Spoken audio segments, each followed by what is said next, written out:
नमस्कार. दीपक रेगे कथाकथन चॅनलवर तुम्हा सगळ्यांचंच मनापासून स्वागत. तुम्ही ऐकताय सुरेश वैद्य यांची पावलो पावली ही कादंबरी आणि आज कादंबरीचा भाग 8. आदित्यच्या हातून मार खाऊन पळालेला विनोद पुन्हा एक दिवस आला होता. तू? आकांक्षाचा चेहरा उजळला होता. मला वाटलं होतं आता तू परत कधीच येणार नाही. नाही, विचार तोच होता, पण राहवलं नाही ग. तुझा तो जंगली नवरा परक्याशी असं वागतो तर तुझ्याशी कसा वागत असेल या कल्पनेनं अस्वस्थ झालो होतो मी. मला खरं तुझी काळजी वाटते बरं का आकांक्षा. अगं, तुझ्यासारख्या स्वर्गीय सौंदर्य लाभलेल्या स्त्रीला तो माणूस आयुष्यभर आपली दासी बनवून ठेवणार. चूल आणि मूल ह्या तुझं हे देखणं शरीर कोमेजून जाणार या विचारानं मी बेचैन झालोय. बघ, तुझं स्थान या 4 भिंतींच्या आत नाही हे खरं तर तुला समजायला पाहिजे. मला ते समजतंय रे विनोद, पण मी काय करू शकते? मनात आणलंस ना तर तू या 4 भिंतीत तोडू शकतेस. म्हणजे? हे बघ, 4-5 दिवसांनी मी मुंबईला जायला निघणार आहे. येतेस का माझ्याबरोबर मुंबईला? अरे पण नाही, पण नाही, बीड नाही. येणार का नाही तेवढं बोल. तुझ्यासाठी ही शेवटची संधी आहे हिरोईन बनण्याची आणि ज्या 4 भिंतीतनं बाहेर पडायची. पुन्हा काही ही संधी तुला मिळणार नाही. मी सुद्धा आता कायमचा मुंबईत सेटल व्हायचा विचार करतोय, तेव्हा ही संधी घ्यायची का नाही ते तुझं तू ठरव. ठीक आहे, मी मुंबईला यायला तयार आहे, आकांक्षा निर्णायक स्वरात म्हणाली. या होईना बात. मग मी आता आपली मुंबईला जायची तयारी करतो, पण या गोष्टीची भनक कोणाला पडता कामा नये. नाही, मला काही फरक पडणार नाही.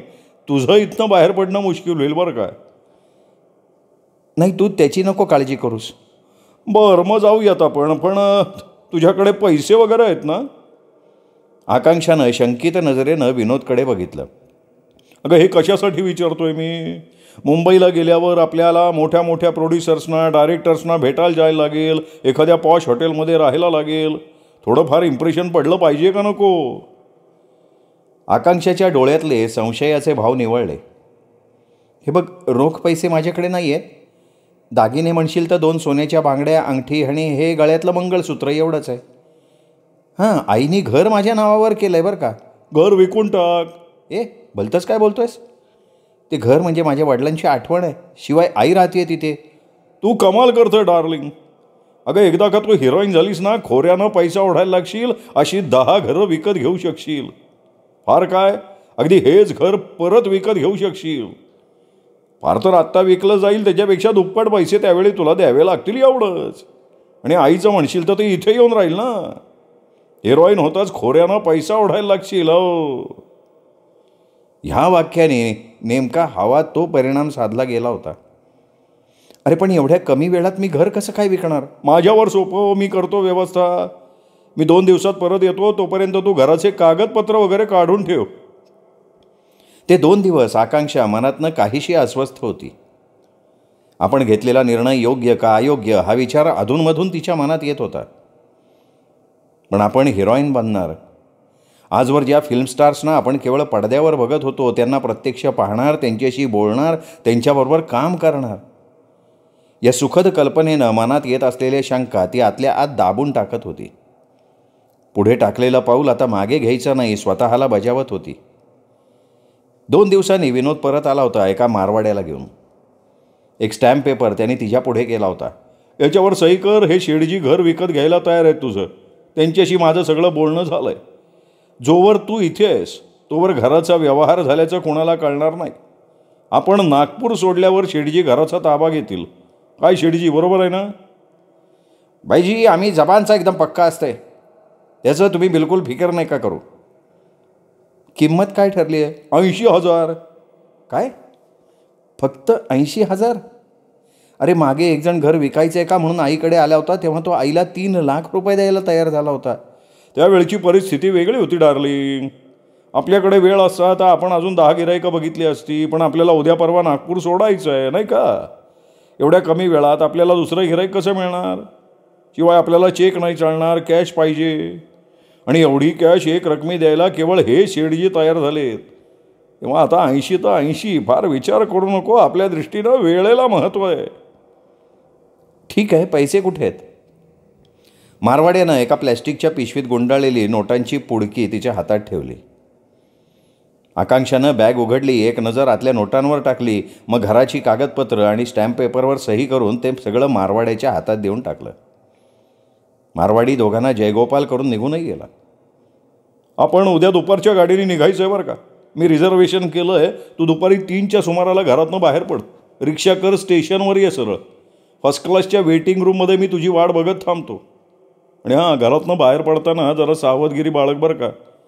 नेहमी जशी बाहेर पडते तशी बाहेर पड. जास्त सामान घेऊ नको, कुणाला संशय येता कामा नये. आकांक्षानं मान डोलवली. आणि मला थोडे पैसे दे, एका मित्राचे मला परत करायचे आहेत. तुझ्यासाठी फर्स्ट क्लासच्या कुपेचं तिकीट काढायला लागलं आहे, म्हणून मग मित्राकडनं उसने पैसे घेतले. माझे पैसे मुंबईच्या बँकेत आहेत ना. आकांक्षानं काही न बोलता बॅगेतनं 100च्या 5 नोटा काढून त्याच्या हातावर ठेवल्या. पैसे जरा व्यवस्थित लपवून ठेव. आदित्यची नजर पडली तर एवढे पैसे तुझ्याकडे कुठून आले याचं स्पष्टीकरण देणं अवघड जाईल तुला.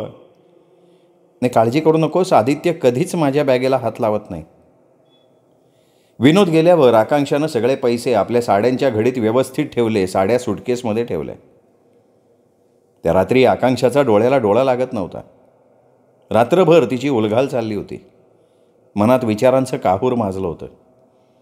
आईला, आदित्यला, स्मृतीला सोडून जायचं ह्या विचारानं नाही म्हटलं तरी ती थोडी बेचैन झाली होती. पण त्याचवेळी विनोदनं तिच्यासमोर उभं केलेलं फिल्मी दुनियेचं झगमगतं स्वप्न आठवून ती सुखावत होती आणि स्वतःच्या अस्वस्थ मनाला समजावत होती. काहीतरी मिळवण्यासाठी माणसाला काहीतरी गमवावं लागतं. आपल्याला चित्रपट क्षेत्रात काहीतरी करून दाखवायचं आहे, त्यासाठी एवढा त्याग आपण करायलाच हवा, अशी तिने स्वतःचीच समजूत करून घेतली. दुसऱ्या दिवशी साधारण 1च्या सुमाराला ती आपल्या आईच्या घरी गेली होती. आईला झोप लागली होती. तिच्या पुढ्या 4 महिन्यांची स्मृती टक्क डोळे उघडे ठेवून खेळत होती. आपले इवले इवले हातपाय हलवत होती. बहुतेक स्मृतीला पुढ्यात घेऊन झोपवता झोपवता आईलाच झोप लागून गेलेली दिसत होती. आईला झोपलेली बघून आकांक्षानं मनातल्या मनात सुटकेचा निश्वास सोडला होता. नाहीतर आईच्या नजरेला नजर देणं तिला फार अवघड गेलं असतं. आकांक्षा काही वेळ तशीच उभी राहून एकटक स्मृतीकडे बघत राहिली. काही झालं तरी स्मृतीला तिने जन्म दिला होता. तिच्या रक्तमांसाचा गोळा होता तो. तिचे पाश तोडताना तिच्या काळजात तुटणं स्वाभाविकच होतं. आकांक्षानं पुढं होऊन आईला जाग येणार नाही याची काळजी घेत हलकेच स्मृतीचं चुंबन घेतलं. आणि मग आपलं मन दोलायमान व्हायच्या आधी एक पत्र आईच्या उशाजवळ ठेवून ती झपाट्यानं तिथनं बाहेर पडली. घरी येताच तिने अगोदरच भरून ठेवलेली आपली छोटीशी सुटकेस उचलली आणि घरातनं बाहेर पाऊल टाकलं. दुपारची वेळ असल्यामुळे सगळीकडे शांतता होती. तिला कोणी बघण्याचा प्रश्नच नव्हता. रिक्षा करून आकांक्षा स्टेशनवर आली. विनोद मोठ्या आतुरतेनं तिची वाट बघत होता. तिला बघताच त्याचा चेहरा उजळला. गाडी प्लॅटफॉर्मला लागलेली होतीच. विनोद झटकन तिला घेऊन पहिल्या वर्गाच्या कुपेमध्ये शिरला होता. अर्ध्या तासानं गाडी हलली. हळूहळू तिने वेग पकडला. शहर मागे पडायला लागलं. आकांक्षा खिडकीतनं बाहेर बघत होती. तिचा चेहरा काहीसा उदास, विषण्ण झाला होता. कसला विचार करतेस डार्लिंग? आकांक्षा एकदम दचकली. तिने मान वळवून बघितलं. विनोद तिच्या शेजारीच बसला होता. मगाशच्यापेक्षा त्याचा चेहरा आता बराचसा तणावमुक्त दिसत होता. घरचा विचार करतेस का? विनोदने पुन्हा विचारलं. हो रे विनोद. अरे किती नाही म्हटलं तरी घरच्या लोकांपासून दूर जाण्याचं दुःख होणं स्वाभाविकच आहे. माणूस 4 दिवसांसाठी जरी बाहेर गेला तरी घरच्या आठवणींनी तो बेचैन होतो. आणि मी तर अरे डोंट वरी बेबी, काळजी करू नकोस. लवकरच पुन्हा तुझी त्यांच्याशी भेट होईल. 1 वर्षानंतर जेव्हा टॉपची हिरोईन बनून तू पुन्हा ह्या शहरात येशील ना, तेव्हा तुझा नवरा नाही, अख्खं नागपूर तुझ्या स्वागतासाठी स्टेशनवर उभं राहील. एरवी विनोदच्या ह्या बोलण्यावर आकांक्षा मनातनं सुखावली असती. पण आज कोण जाणे, विनोदच्या ह्या बोलण्याकडे तिने फारसं लक्ष नाही दिलं. पैसे जपून ठेवलेस ना? विनोदनं विचारलं आणि आकांक्षानं नुसती मान डोलावली. तिच्या चेहऱ्यावरचे नर्वस भाव बघून विनोदही गप्प झाला. गाडी धावत होती. स्टेशनं येत होती, जात होती. आकांक्षा मात्र अजूनही अस्वस्थपणे खिडकीतनं बाहेर पाहत होती. डोक्यात विचारांची गर्दी झाली होती. आत्तापर्यंत आपण घर सोडून गेल्याचं सगळ्यांना समजलं असेल. किती धक्का बसला असेल सगळ्यांना. आईने आपली छाती बडवून घेतली असेल, आपल्याला शिव्याशाप दिले असतील. आदित्यच्या तर पायाखालची जमीनच सरकली असेल. वेड्या पिशासारखी त्याची अवस्था झाली आहे. किती प्रेम आहे त्याचं आपल्यावर. आपल्याला ते कळत होतं, पण तसं कधी आपण त्याला जाणवू दिलं नाही. एक मात्र कबूल करायलाच हवं, आदित्यने आपल्याला खुश ठेवण्याचा आटोकाट प्रयत्न केला होता. त्यासाठी तो उधार उसनवारही करत होता, पण तरीही का कोणास ठाऊक आपण त्याच्या संसारात खऱ्या अर्थानं कधी रमूच शकलो नाही. मनापासून त्याच्यासाठी काही करावं असं कधी वाटलंच नाही. कदाचित हा दोष आपलाच असावा. आपल्यातल्या अतृप्त बेचैन कलाकाराला ते 4 भिंतींच्या आत घुसमटायला होत होतं, म्हणून तर आपण. पण आकांक्षाला एक कळत नव्हतं. आदित्यशी ती ज्या आणि जशा पद्धतीनं वागली होती त्याची टोचणी तिच्या मनाला कुठेतरी लागून राहिली होती. ही बोच कमी करण्यासाठी ती स्वतःला कलाकार म्हणून घेत होती. त्याच्या आड राहून स्वतःच्या वागण्याचा समर्थन करण्याचा प्रयत्न करत होती. रात्री 8च्या सुमाराला आजपर्यंत तिला अनभिज्ञ असलेलं विनोदचं एक नवीन रूप तिच्या समोर आलं होतं. डायनिंग कारमध्ये जाण्यापेक्षा जेवण आपण इथेच मागवूयात, विनोद तिला म्हणाला. तुझ्या एकट्यासाठी मागव, मला भूक नाही आहे. अरे असं करून कसं चालेल आशू डार्लिंग. सिनेमात काम करायचं तर तुला आपल्या तब्येतीची काळजी घ्यायला हवी. फिल्म इंडस्ट्रीत मन आणि भावना यापेक्षा शरीर आणि सौंदर्य याला जास्त किंमत दिली जाते, हे आता लक्षात ठेवायला पाहिजे तू. आकांक्षा गप्पच राहिली. विनोदनं मग आपली एअरबॅग उघडली, त्यातनं व्हिस्कीची बाटली बाहेर काढली. तू दारूही पितोस विनोद? आकांक्षानं कपाळावर आठ्या घालत विचारलं. फिल्म लाईनमध्ये सगळे पितात, तुला सुद्धा प्यावी लागेल. शी, मी नाही पिणार. हे बघ डार्लिंग, या फिल्म लाईनमध्ये वावरायचं असेल, इथे आपलं स्वतःचं असं स्थान निर्माण करायचं असेल तर आपल्या बऱ्याच आवडीनिवडीला मुरड घालावी लागते. पाप पुण्य, नीती अनिती, चारित्र्य अशा गोष्टी भासनात गुंडाळून ठेवाव्या लागतात. उद्या एखाद्या प्रोड्युसरनी, डायरेक्टरनी तुला जवळ घेतलं, तुझ्या शरीरावरनं हात फिरवला तरी तुला त्यात संकोच, लाज वाटता कामा नये. कारण फिल्म इंडस्ट्रीमध्ये जवळीक, आपुलकी दाखवण्याची अशीच पद्धत आहे. आणि जेवढ्या लवकर तू हे सगळं शिकून घेशील, स्वतःला त्यात ॲडजस्ट करशील, तेवढ्या लवकर तू यशाचं शिखर गाठशील. म्हणजे कुठल्याही पुरुषानं येऊन माझ्याशी लगट केली तरी मी ते सहन करायचं? आता हेच बघ की, उद्या तू हिरोईन झालीस, वेगवेगळ्या नटांबरोबर सिनेमात काम करायला लागलीस तर त्यांच्याबरोबर तुला लवसीन करावे लागणारच का नाही? मग हे लवसीन काय तू त्यांच्यापासनं 4 हात लांब उभी राहून करणार आहेस का काय? हा, विनोद तिला बराच वेळ समजावत राहिला. मोठमोठ्या नट्यांची उदाहरणं देत राहिला. सुंदर, देखणी, मन मोहून टाकणारी स्वप्न तिच्या समोर उभं करत राहिला. शेवटी आकांक्षालाही ते पटलं. विनोदच्या बोलण्यात तथ्य आहे हे तिने मान्य केलं. आज नाही तर उद्या हे सगळं आपल्याला करावंच लागणार याची खुणगाठ तिने मनाशी बांधली.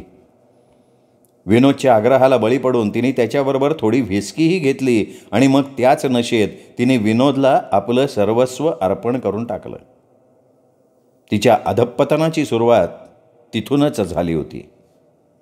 हे बघ, पहिल्यांदा आपण एखाद्या चांगल्याशा हॉटेलात खोली घेऊ.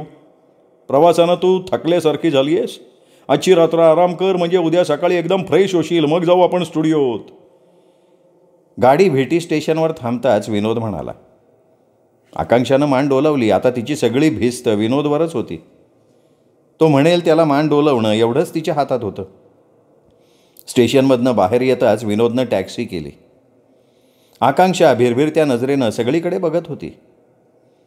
मुंबईतले ते प्रचंड रस्ते, उंच उंच इमारती, माणसांची धावपळ, रस्त्याच्या दुतर्फा असलेली झगझगती शॉपिंग सेंटर्स, रस्त्यावरून धावणाऱ्या देखण्या विदेशी कार्स, हे सगळं बघताना आकांक्षाची छाती दडपल्यासारखी झाली होती. आणि त्याच्याबरोबर डोळ्यांसमोर एक मोहक स्वप्नही उभं राहत होतं. काही दिवसांनी ह्याच मुंबईच्या रस्त्यावर आपण काम करत असलेल्या चित्रपटांची मोठमोठाली पोस्टर लागलेली असतील. आपलाही बंगला असेल, आपल्याकडेही अशीच एखादी विदेशी कार असेल आणि आपणही या मोठमोठ्या दुकानातनं खरेदी करत असू. चल की, विनोदच्या आवाजानं ती भानावर आली. पाहिलं तर टॅक्सी एका आलिशान हॉटेलच्या इमारतीसमोर थांबली होती. इतकं प्रचंड देखणं हॉटेल ती पहिल्यांदा बघत होती. टॅक्सीतून उतरून ती विनोदच्या मागोमाग हॉटेलात शिरली. आकांक्षाला रिसेप्शन हॉलमधल्या एका सोफ्यावर बसायला सांगून विनोद रिसेप्शन काउंटरवर गेला. काउंटरवर असलेल्या एका तरुणीशी तो काहीतरी बोलला. तरुणीने मान डोलवत आपल्या समोरच्या रजिस्टरमध्ये काहीतरी लिहिलं. मग रजिस्टर त्याच्या पुढे केलं. विनोदनं सही केली आणि मग एका रूमबॉयला घेऊन तो परत तिच्याजवळ आला. Come on darling, let's go, Vinod मोठ्या रुबाबात म्हणाला. हॉटेलमधलं ते पॉश वातावरण बघून आकांक्षा काहीशी बावरली होती. विनोदच्या वागण्या बोलण्यात मात्र कमालीची सफाई, सहजता होती. नकळत विनोदबद्दलचा तिच्या मनातला आदर आणखीन दुणावला होता. ज्या अर्थी विनोद एवढ्या मोठ्या हॉटेलमध्ये एवढ्या सहजपणे वावरतोय त्या अर्थी अशा मोठ्या हॉटेल्समध्ये तो नेहमी येत असावा. फिल्म इंडस्ट्रीशी संबंध असल्याशिवाय का त्याला अशा मोठ्या हॉटेलची माहिती आहे.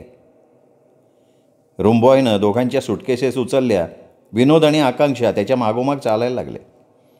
रूमबॉयनं लिफ्टने त्यांना दुसऱ्या मजल्यावरच्या 203 नंबरच्या खोलीत आणून सोडलं. TV, फोन, डबल बेड, दारा खिडक्यांना असणारे झुळझुळीत पडदे. खोलीचं ते एकूण स्वरूप पाहूनच आकांक्षा भारावल्यासारखी झाली होती.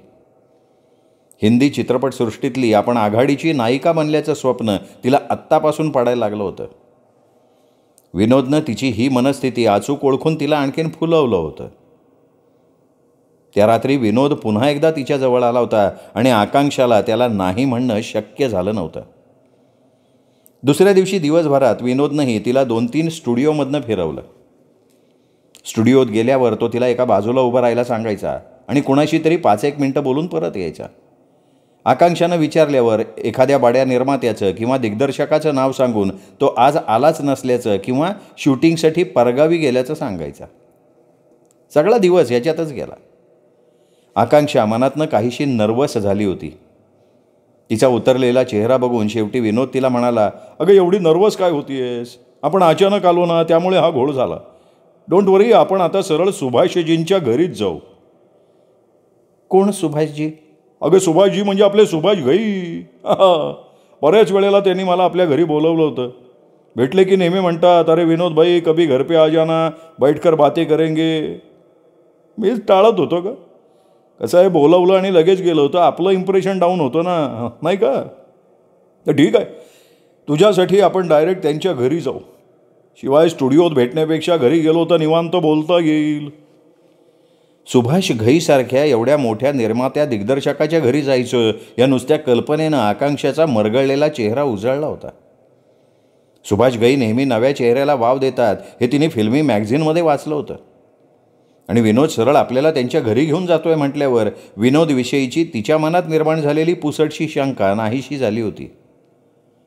आपण उगाचच त्याच्याबद्दल शंका घेतली असं तिला वाटलं होतं. बिचारा आपल्याला घेऊन बऱ्याच स्टुडिओतनं फिरला, आता तिथे त्याला कोणी भेटलं नाही, हा काय त्याचा दोष का? विनोदनं समोरून येणाऱ्या एका रिकाम्या टॅक्सीला हात केला. अंधेरी. टॅक्सीत बसल्यावर विनोदनं ड्रायव्हरला पत्ता सांगितला. सुभाषजी अंधेरीला राहतात? विनोद म्हणाला आणि मग सुभाष घईबरोबर आपले किती जवळचे संबंध आहे त्याचे किस्से तो ऐकवायला लागला. हिरोसाठी जॅकीचं सिलेक्शन करताना सुभाषजींची आणि माझ्या बऱ्याच मीटिंग झाल्या. त्यावेळी मी सुभाषजींना म्हटलं होतं, ये लडका आगे चलकर बहुत बडा हिरो बनेगा. काय सांगतोय? म्हणजे काय? तेव्हापासून सुभाषजी मला मानायला लागले ना. हे आणि असंच काही बाई विनोद तिला सांगत होता. आकांक्षा मोठ्या भक्तिभावानं ती ऐकत होती. विनोदच्या बोलण्याची शंका घ्यायचा विचारही तिच्या मनात आला नव्हता. साहब, अंधेरी आ गया, अब कहाँ चलना है? टॅक्सी ड्रायव्हरनं निर्विकार स्वरात विचारलं. हाँ चलो मैं बताता हूँ. असं म्हणत विनोद त्याला रस्ता सांगायला लागला. मुंबईत राहून याला एवढ्या मोठ्या डायरेक्टरचं घर माहिती नाही? आकांक्षा दबक्या आवाजात विनोदला म्हणाली. अगं मी मुद्दाम त्याला आपण सुभाषजींना भेटायला जातो हे सांगितलेलं नाही आहे, नाही तर ड्रायव्हर लोक फालतू चौकशा करायला लागतात. आकांक्षा मग काही बोलली नाही. विनोदनं 2-3 आडव्या तिडव्या रस्त्यांवरनं टॅक्सी नेल्यावर एका भल्या मोठ्या इमारतीच्या गेटसमोर टॅक्सी थांबवली. सुभाषजी ह्या इमारतीत राहतात? 5व्या मजल्यावर. विनोद टॅक्सीतनं उतरत म्हणाला. त्याच्या पाठोपाठ ती ही टॅक्सीतनं उतरू लागली. तसा विनोद म्हणाला, हे बघ तू टॅक्सीत थांब, आधी मी सुभाषजी आहेत का ते बघून येतो. असले तर त्यांचा मूड कसा आहे ते सुद्धा बघायला हवं. एकदम तुला त्यांच्यासमोर नेणं योग्य नाही ना. आधी मी बोलतो त्यांच्याशी. आणि मला वेळ लागला तर इथून कुठे जाऊ नकोस बरं का तू. आकांक्षानं मान डोलवली. विनोद इमारतीच्या गेटमधनं आत शिरला आणि मग इमारतीच्या आतल्या भागात जाऊन कुठेतरी नाहीसा झाला. आकांक्षा मागच्या सीटवर बसून आतुरतेनं विनोदच्या परतण्याची वाट बघायला लागली. ड्रायव्हर आता आपल्या सीटवर जरा तिरका बसून आकांक्षाकडे विचारी नजरेनं बघत होता. त्या ओठांवर छदमी हास्य होतं, पण आकांक्षाला तो बोलला काही नाही. ड्रायव्हरची नजर टाळत आकांक्षा काहीशी चुळबुळत इमारतीच्या गेटकडे नजर लावून बसली होती. 15 मिनटं, अर्धा तास, 1 तास, 1.5 तास विनोदला जाऊन आता जवळजवळ 1.5 तास होऊन गेला होता, पण अजूनही तो परतला नव्हता. मॅडम 1.5 तास होऊन गेलाय, आणखीन किती वेळ थांबायचं बरं? ड्रायव्हरनं स्वच्छ मराठीत विचारलं. मला वाटतं ते वर जाऊन बोलत बसलेले असावेत. आकांक्षा स्वतःलाच धीर द्यावा तशा स्वरात म्हणाली. ड्रायव्हरनं खांदे उडवले. आणखीन अर्धा तास गेला. मॅडम मला वाटतं तुमचे ते आता नाही येणार. ड्रायव्हर काहीशा उपरोधिक स्वरात म्हणाला. म्हणजे? आकांक्षाच्या डोळ्यातली भीती आता आणखीन गडद झाली होती. म्हणजे त्यांनी तुम्हाला फसवले मॅडम. तुम्हाला टॅक्सी थांबायला सांगून तो झाला छू. काहीतरीच काय भलतं बोलताय. आपल्यासमोर तर तो ह्या इमारतीत शिरलाय. कुणाला भेटायला गेलाय त्यो? सुभाषजींना. माझ्या म्हणण्याचा अर्थ सुभाष घईंना. सुभाष घईला? ड्रायव्हर मोठ्यांदा हसला. मग आपलं हसू थांबवत तो तिची कीव केल्यासारख्या स्वरात म्हणला, मॅडम आता तर तुम्हाला मी लयच खात्रीने सांगतो त्यांनी तुम्हाला फसवलंच आहे. कशावरनं? कारण सुभाष घई हे तर राहतच नाही. तुम्हाला काय माहिती? आकांक्षानं उसनं अवसान आणून विचारलं. खरं तर मनातनं तिला धक्का बसला होता. हे बघा मॅडम, गेली 7 वर्षे मुंबई टॅक्सी चालवतोय मी.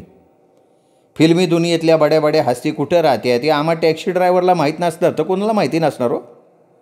नाही, माझा नाही विश्वास बसत. विनोद मला असं फसवणार नाही. तुमची मर्जी.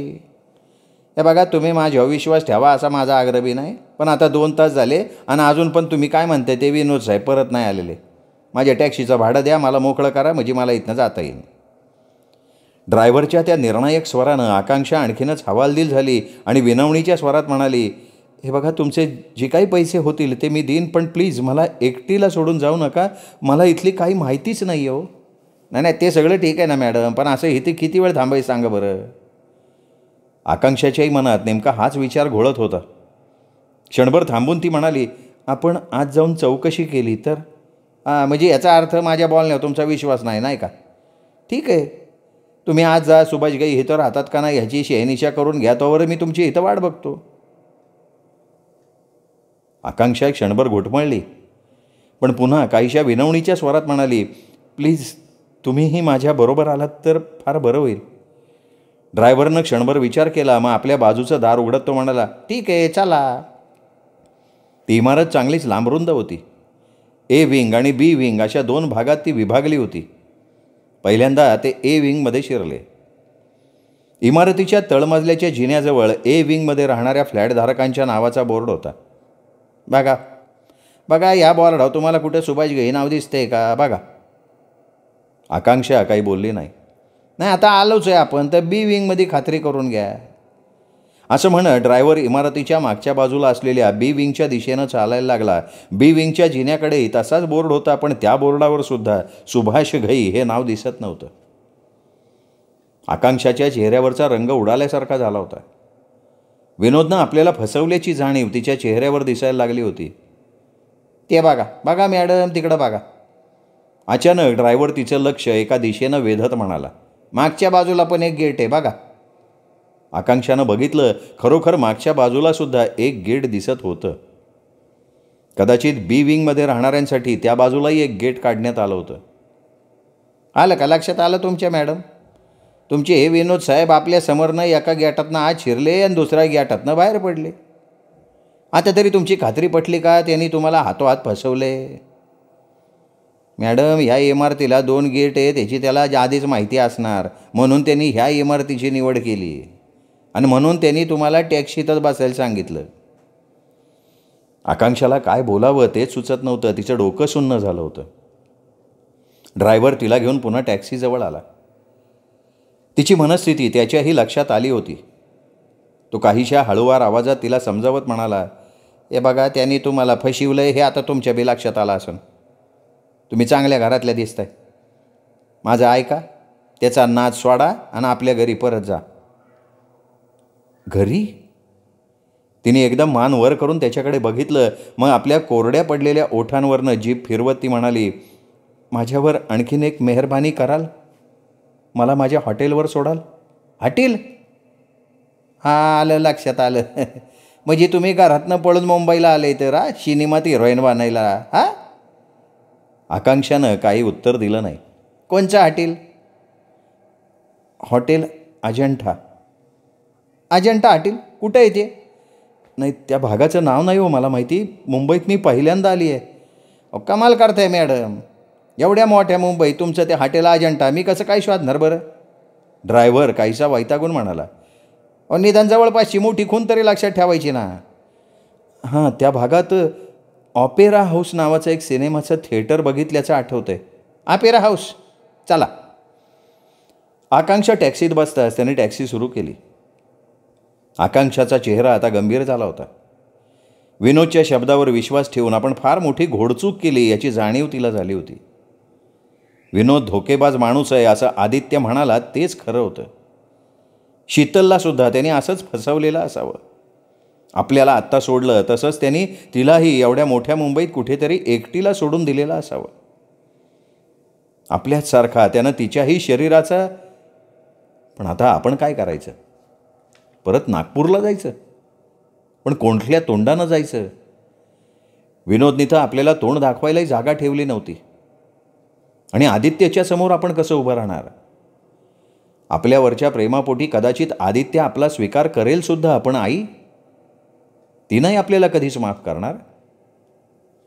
नाही, परतीचे सगळे मार्ग आता आपल्यासाठी बंद झाले आहेत. नागपूर आपल्याला कायमचं अंतरलं आहे. आता आपल्याला इथेच राहायला हवं. जे स्वप्न आपण विनोदच्या मदतीनं साकारू बघत होतो ते स्वप्न प्रत्यक्षात उतरवण्यासाठी आता आपण स्वतःच प्रयत्न करायचे. सुदैवानं आपल्याकडे पैसे आहेत आणि त्या पैशाच्या जोरावर आपण हेच हॉटेल ना? ड्रायव्हर विचारत होता. आकांक्षा भानावर आली. मान डोलावत आकांक्षानं कृतज्ञ नजरेनं ड्रायव्हरकडे बघितलं आणि मग पर्स उघडत म्हणाली, तुम्ही मला खूप मदत केली. तुम्ही नसताना तर मला हे हॉटेल सापडणं फार अवघड गेलं असतं. किती पैसे झालेत? 270. आकांक्षानं पर्समधनं 100च्या 3 नोटा काढून त्याच्या हातात दिल्या आणि मग पुन्हा एकदा त्याचे आभार मानत ती वळली आणि हॉटेलच्या गेटमधनं आत शिरली. रिसेप्शन काउंटरवर कालचीच तरुणी होती. आकांक्षा तिच्या समोर जाऊन उभी राहिली. येस. चेहऱ्यावर गोड हास्य आणत तिने आकांक्षाकडे बघितलं. मला 203 रूमची चावी हवी आहे. 203ची चावी? रिसेप्शनिस्टच्या चेहऱ्यावर हास्यात आता आश्चर्याचे भाव मिसळले. ती काहीशा विचित्र नजरेनं आकांक्षाकडे बघायला लागली आणि म्हणाली, तुमचे मिस्टर तर चेकआउट करून गेले. चेकआउट केलं? 2 तासापूर्वी रूम सोडली त्याने. रूम सोडली? आकांक्षा एखाद्या वेड्यासारखी तिच्याकडे बघत राहिली.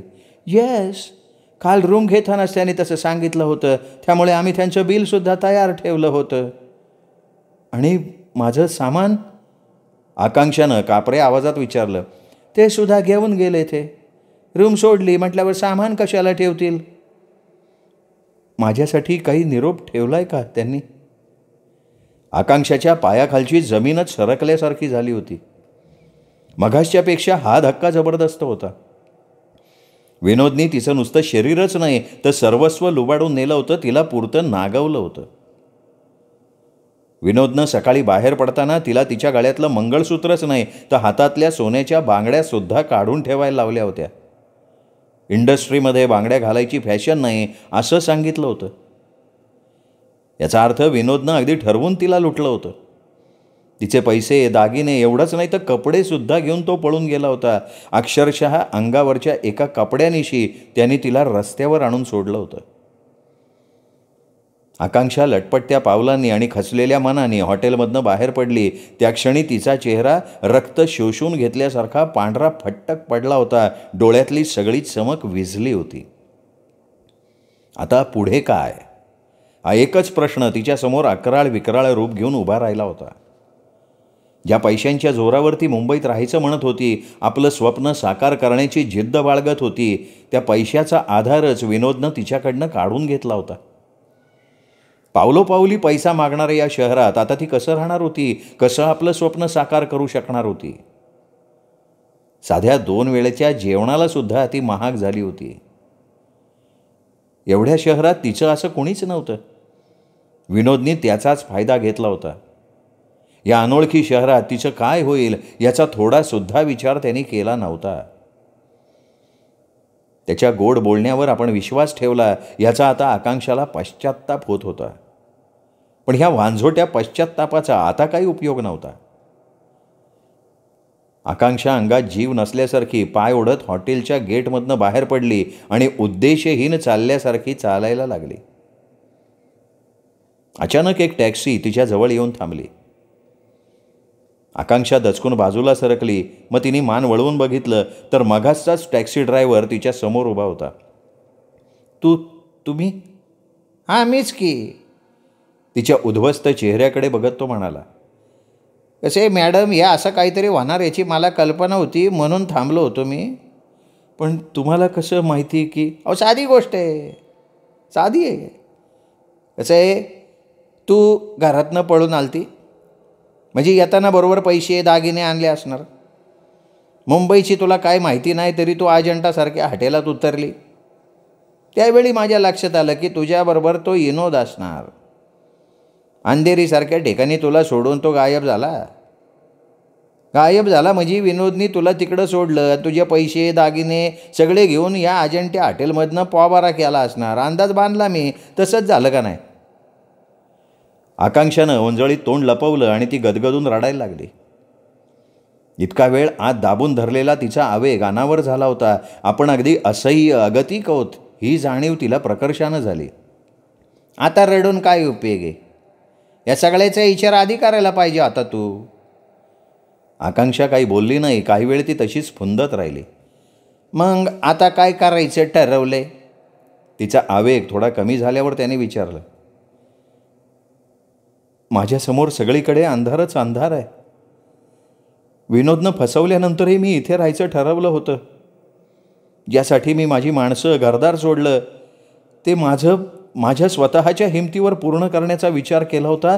पण विनोदनी आत्ता मला 2 वेळच्या अन्नालाही महाग केलं आहे. हे बघ, मला वाटतं ह्यो बिनेमाचा नाच सोड, तू परत आपल्या घरी जा. नाही, माझ्यासाठी परतीचे सगळे रस्ते आता बंद झालेत. हे बघ, असं म्हणून तू स्वतःच्या हातानं स्वतःचं आयुष्य उद्ध्वस्त करून घेते. अगं, तू समजते ना तेवढं या शहरातली माणसं सरळ नाही आहेत. इथं पावलोपावली तुला अनेक विनोद भेटतील. तुझ्याकडे जे काही आहे ते लुटायचा प्रयत्न करतील. अगं, तुझ्यासारख्या तरुण सुंदर स्त्रीच्या शोधातच असतात ती लोक. अशा लोकांच्या तावडीत तू सापडली तर तुझे काय हाल होतील हे न समजणे इतकी लहान नाही ना तू. आकांक्षानं स्वतःला आता बरंच सावरलं होतं. तो ज्या पद्धतीनं तिला समजवत होता ते बघून त्याच्याविषयी तिच्या मनात थोडाफार विश्वास निर्माण झाला होता. तसंही या क्षणी बुडत्याला काडीचा आधार याप्रमाणे तिला त्याचा आधार वाटत होता. म्हणूनच त्याच्याकडे बघत ती म्हणाली, पण तुम्ही तर मला सरळ सज्जन वाटताय. नाही, मी पण काय लय सज्जन बिज्जन नाही. हां, पण तेवढा वाईट बी नाही मी. निदान तुझ्या ह्या परिस्थितीचा गैरफायदा घेण्या इतका वाईट मी नक्कीच नाही. त्या अर्थाने पाहिजे तर तू मला सज्जन म्हणू शकते. तुम्ही मला काही मदत करू शकाल? हे बघ, तुझी इच्छा असेल तर मी तुला परत तुझ्या घरी पोहोचवायची व्यवस्था करू शकतो. नाही, आकांक्षा ठाम स्वरात म्हणाली. मग ठीक आहे, माझ्याबरोबर चल. माझी एक छोटीशी खोली आहे, तिथं तू राहू शकतीस. पण नाही, माझं बोलणं पूर्ण ऐकून घे. मग तुला जो काही निर्णय घ्यायचा असेल तो घे. हे बघ, या क्षणी तुझी सगळ्यात पहिली गरज आहे ती राहण्याची. तिथं तू निर्धास्तपणे राहू शकतीस, कारण या मुंबईत फुटपाथवर राहण्यासाठी सुद्धा पैसे मोजायला लागतात आणि पैसे मोजून सुद्धा तिथं तू सुरक्षित राहू शकशील याची काय गॅरंटी नाही. माझी खोली ही एकच जागा अशी जिथं तुला पैसे मोजायला लागणार नाहीत आणि तू सुरक्षित राहू शकशील. दुसरी गोष्ट, तू माझ्या खोलीत राहती म्हणून मी तुझ्यावर कसली बी निर्बंध लादणार नाही. तू कवा बी कुठेही जाऊ येऊ शकती. फिल्म इंडस्ट्रीत नशीब आजमायची तुझी इच्छा आहे ना. फिल्म लाईनशी संबंधित माझा एक दोस्त आहे, त्याच्याशी मी तुझी ओळख बी करून देईन. तुझ्या नशिबानं तुला कुठं चान्स मिळाला तर मला आनंदच आहे ना. आकांक्षानं चटकन आपली प्रतिक्रिया व्यक्त नाही केली. दुधानं तोंड पोळल्यामुळे ताकही ती आता फुंकून प्यायला शिकली होती, पण त्याचबरोबर आपल्या सद्य परिस्थितीचाही ती विचार करत होती. तो म्हणाला त्याप्रमाणे खरोखरच तिच्या पुढची सगळ्यात पहिली अडचण होती ती निदान रात्री अंग टाकायला जागा मिळायची. हे बघ, मी माझ्याकडून होईन ना तेवढे मदत करायचा प्रयत्न करीन. जेवढे दिवस तुला माझ्याकडे राहावंसं वाटेल तेवढे दिवस तू राहू शकती. ज्या दिवशी तुला जावंसं वाटेल त्या दिवशी तू जाऊ शकती. मी अडवणार नाही तुला. हां, पण या सगळ्याच्या बदल्यात तुला माझी एक अट मान्य करायला पाहिजे. कोणती अट? हे बघ, एक तरुण सुंदर स्त्री घरात असेल तर पुरुष फार काळ स्वतःवर संयम नाही ठेवू शकत. आणि मी बी एक पुरुष आहे, मी काय कोणी साधू नाही, महात्मा नाही. जेवढे दिवस तू माझ्याकडं राहशील तेवढे दिवस रात्री तुला माझी इच्छा पुरी करावी लागन. आकांक्षा एकदम अवाकून त्याच्याकडे बघत राहिली. स्वतःच्या असहाय्यतेची, अगतिकतेची तिला पुन्हा एकदा तीव्रतेनं जाणीव झाली. हे बघ, मी स्पष्ट बोलणारा माणूस आहे. गोड बोलून किंवा सज्जनपणाचं आव्हानून नंतर तुझ्यावर जोर जबरदस्ती करणं मला आवडणार नाही, म्हणून सुरुवातीला मी हे स्पष्ट करून टाकले. आणि तसा अजून तुझा विचार बदलला असेल तर मी तुला तुझ्या घरी पोचवायला तयार आहे. हां, आता काय निर्णय घ्यायचा तो तुझा तू घे. आकांक्षाही आता थोडी व्यवहारी पद्धतीनं विचार करत होती. विनोदनं गोड बोलून, आमिष दाखवून तिचं सर्वस्व लुटलं होतं. त्या मानानं हा समोरचा तरुण खरोखर प्रामाणिक होता. त्यांनी स्पष्टपणे आपली अपेक्षा तिला सांगितली होती आणि तसंही सर्वत्र अंधार दिसत असताना त्यांनी मदतीचा हात पुढे केला होता. त्या बदल्यात त्यांनी आपली अपेक्षा सांगितली तर त्यात चुकीचं काय होतं? नाहीतरी एकदा ती लुटली गेलीच होती, मग त्याची अट मान्य केल्यानं असा काय मोठा फरक पडणार होता? उलट त्याची अट मान्य करून तिच्या समोरच्या बऱ्याच समस्या सुटणार होत्या. ठीक आहे, तुमची अट मला मान्य आहे. शेवटी आकांक्षानं निर्णय घेतला होता. नाव काय आहे तुझं? आकांक्षा. माझं नाव आहे रामदास. त्या रात्री पुन्हा एकदा आकांक्षाला स्वतःला लुटून घ्यावं लागलं. फरक फक्त एवढाच होता, विनोदच्या जागी रामदास होता.